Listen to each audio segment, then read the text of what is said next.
Knew back when the policy came out that there would be a real rush for people to get locked in because you get 20 years of grandfathered protection. So we definitely have seen a surge, about 3 or 4 times the amount of normal volume. Well, if you've been planning to go solar, you are just days away from being able to take advantage of those big savings under the current California net metering rules.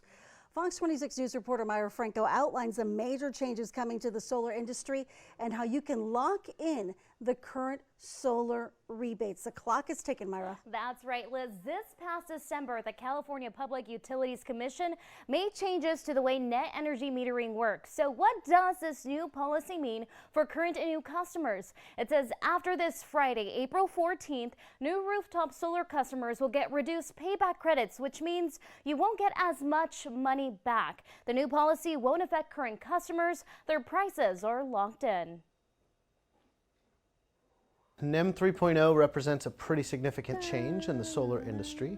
It really has to do with the credit values that people get from the utility company when they push extra power to the grid. The California Public Utilities Commission has made changes to how much money rooftop solar customers will get from net energy metering. The new net billing tariff goes into effect on April 14th. Up till now, people got full credit for that power. Whatever the grid would charge them for a kilowatt hour, they would receive that credit on their bill when they push power.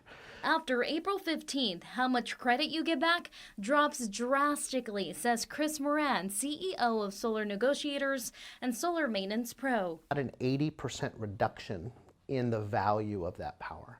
And so now the trick is going to be preventing any extra solar power from escaping to the grid at a discount, and the way we achieve that is through batteries.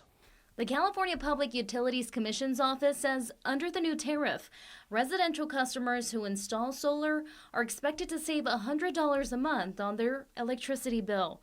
Those who install solar paired with battery storage are expected to save at least $136 a month.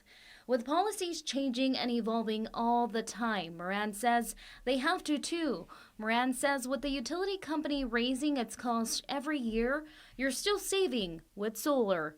This represents an opportunity to look to replace the utility company in many ways. Up till now, solar didn't have backup capability. When the grid went down, if you have solar, you're out of power. Now every system really should have those batteries, and that gives you an opportunity to live independently from the grid. And when you look at the cost comparison, it can make a lot of sense. With battery storage, he says. One way to look at it is every month when you pay your utility bill, that money's gone. There's nothing to show for that monthly payment. So although the savings opportunity that was there prior to these changes was greater, there's still a significant opportunity to save on the utility bill long term.